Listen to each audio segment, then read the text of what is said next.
اعوذ باللہ من الشیطان الرجیم بسم اللہ الرحمن الرحیم الحمد للہ رب العالمین الصلاۃ والسلام علی اشرف الخلق محمد وآلہ الطیبین الطاہرین وعجل فرجہم۔ آج ہماری گفتگو شرائع الاسلام میں رکن رابع کے بارے میں ہے، چوتھے رکن کے بارے میں ہے کہ جو نجاسات اور اس کے احکام میں ہے۔ چوتھا رکن نجاسات اور اس کے احکام، یعنی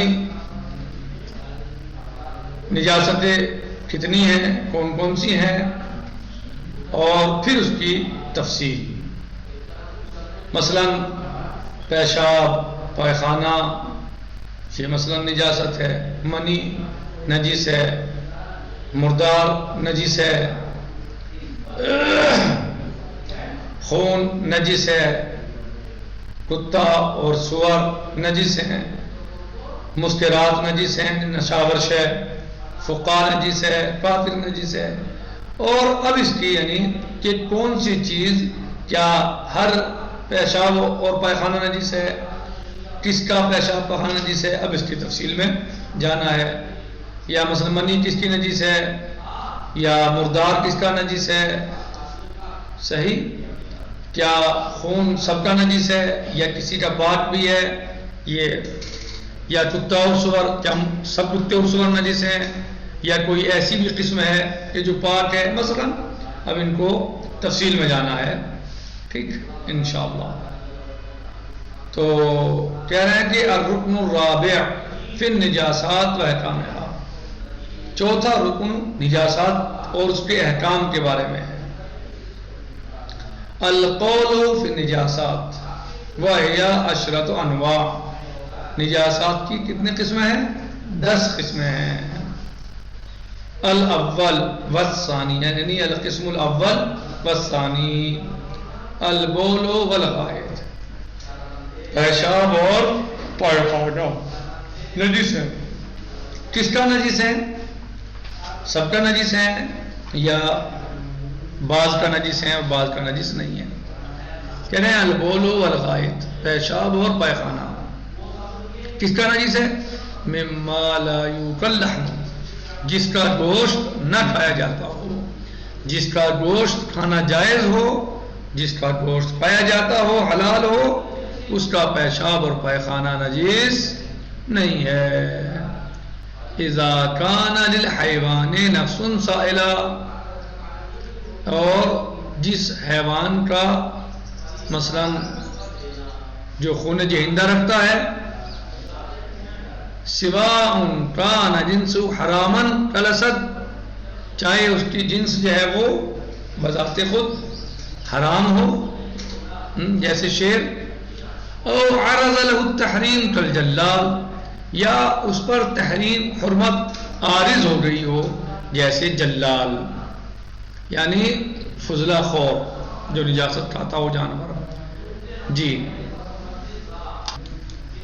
یعنی پیشاب اور پائخانہ ہر اس جانور کا نجس ہے کہ جس کا گوشت کھانا حرام ہو، یعنی حلال نہ ہو۔ دوسرے یہ کہ وہ خون جہندہ رکھتا ہو، یعنی گوشت بھی حلال نہ ہو، اور وہ خون جہندہ رکھتا ہو۔ خون جہندہ یعنی ہاں، جس کا خون وقت ذبح اچھل کر نکلے، صحیح؟ تو پھر ایسے جانور حیوان کا خون پیشاب پائخانہ نجس ہے۔ ہاں، اس کا گوشت کھانا حلال ہے، بتایا نا کہ جس کا گوشت کھانا حلال نہیں ہے اس کا نجس ہے پیشاب پائخانہ، اور جس کا خون وقت ذبح اچھل کر نکلے اس کا پیشاب اور پائخانہ نجس ہے۔ سمجھ بات یا نہیں آئی؟ آگے کیونکہ مرغی، بکری، یہ سب جو ہیں کیا ہیں؟ گوشت کھانا حلال ہے، اور ان کا خون اچھل کر نکلتا ہے، لیکن گوشت حلال ہے، حلال گوشت ہے یہ، تو اس لیے ان کا پیشاب پائخانہ نجس نہیں بلکہ پاک ہے۔ لیکن بہت سارے ایسے جانور ہیں کہ جن کا گوشت بھی حرام ہے، صحیح، اور وہ خون جہندہ بھی رکھتے ہیں، جیسے شیر وغیرہ۔ اچھا، اب یہ چاہے وہ ان کی جنس حرام ہی ہو، جیسے شیر کا گوشت کھانا حرام ہے، اصلاً حرام ہے یعنی وہ، لیکن بعض ایسے ہیں کہ جو جائز ہیں ان کو گوشت کھانا، لیکن وہ عارضی طور پر ان کا گوشت حرام ہو گیا، جیسے جلا یعنی فضلہ خور، جو جانور گندگی نجاست کھانے لگتے ہیں اور ان کی غذائی نجاست بن جائے، صحیح، مثلا اونٹ پائخانہ کھانے لگے، مستقل کھانے لگے، یا بٹری کھانے لگے، تو اس کا کیا گوشت حرام ہے اس کو، صحیح، یعنی والد کی بات میں اس کو پھر یعنی اس کو استبرا کہہ رہے وہ الگ ہے، لیکن حرام تو ہو گیا نا اس وقت، تو پھر جو ہے وہ جب حرام ہو گیا، چاہے وہ اصلاً حرام ہو یا عارض ہوا ہو حرام، تو پھر کیا ہے، اس کا پیشاب اور پائخانہ بھی نجس ہے۔ او عرض لہو للحیوان، یا حرام جو ہے وہ اس پر عارض ہو جائے، یعنی حرام اصلاً نہیں ہے لیکن ہو گیا، جیسے جلال۔ کہہ رہے ہیں کہ وفی رجیع، رجیع یعنی پائخانہ، ما لا نفس لہ سائلہ وبولہ، جس کے لیے یعنی جو نفس سائلہ نہیں رکھتا، یعنی جو خون جہندہ نہیں رکھتا، وقت زواج اس کا خون اچھل کر نہیں نکلتا، کہہ رہے ہیں اس کے پیشاب اور پائخانے میں تردد ہے، سمجھ رہے ہو؟ ایسی بھی تو ہے نا جو حرام تو ہیں لیکن ان کا یہاں خون، مثلا اس طرح کے جو ہیں جو خون جہندہ نہیں رکھتے، تو اب ان کا کیا پیشاب پائخانہ، تو ان کے بارے میں تردد ہے۔ وَكَذَا فِي زَرْقِ الدَّجَاجِ غَيْرِ الْجَلَّالِ، اور اسی طریقے سے مرغی کے فضلے میں کہ جو غیر جلال ہے اس میں بھی تردد ہے، لیکن صاحب شرائع کیا کہتے ہیں، وَالْأَزْهَرُ الطَّهَارَةُ، صاحب شرائع کیا فرماتے ہیں، لیکن میرے نزدیک ظاہر ترین یہی ہے کہ پاک ہے۔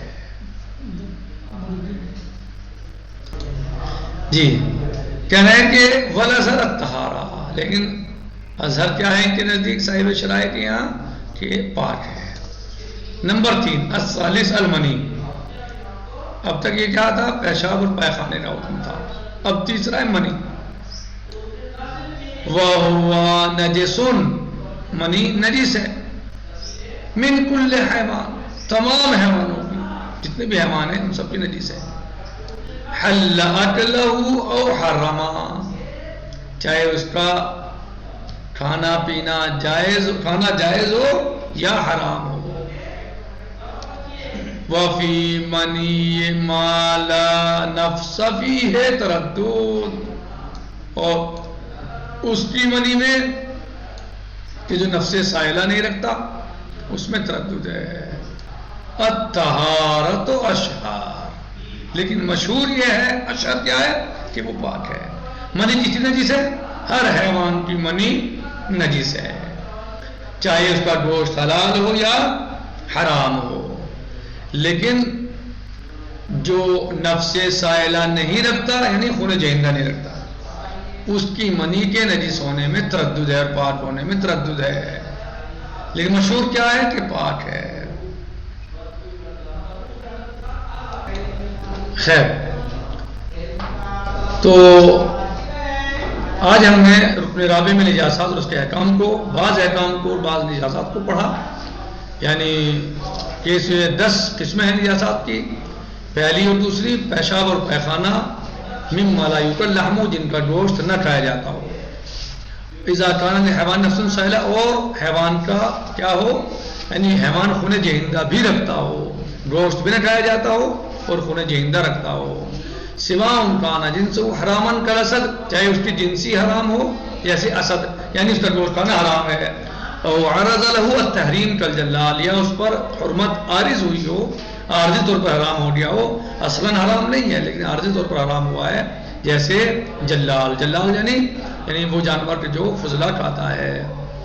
کہتے وفی رجیع، اور پیخانے میں کس کے مالا نفس لہو سائلہ و بولے ہی، یعنی پیشاب اور پیخانہ اس کا جس کا خون جہندہ نہیں ہوتا جس کے یہاں، کہہ رہے ہیں اس میں تردد ہے. وَقَذَا بِزَرْقِ الدَّجَاجِ غیر الجلال، اور اسی طریقے سے مرغی کے فضلے میں کہ جو غیر جلال ہے وہ مثلاً جو ہے وہ پاک ہے یا نجس ہے، تردد ہے. والازہر الطہارہ، علی صاحب شرائع فرماتے ہیں، کہتے ہیں کہ ازہر یہ ہے کہ وہ پاک ہے. نمبر 3 المنی، منی کس کی نجس ہے؟ منی نجس ہے، کس کی نجس ہے؟ وَهُوَ نَجِسٌ مِّن كُلِّ حیوان، ہر حیوان کی منی نجس ہے. حلّاک لہو او حرام، چاہے اس کا گوشت کھانا حلال ہو یا حرام ہو. وفی منی ما لا نفس فیہ تردد، اور اس کی منی میں کہ جو خون جہندہ نہیں رکھتا اس کی منی میں تردد ہے کہ وہ نجس ہے یا نہیں ہے.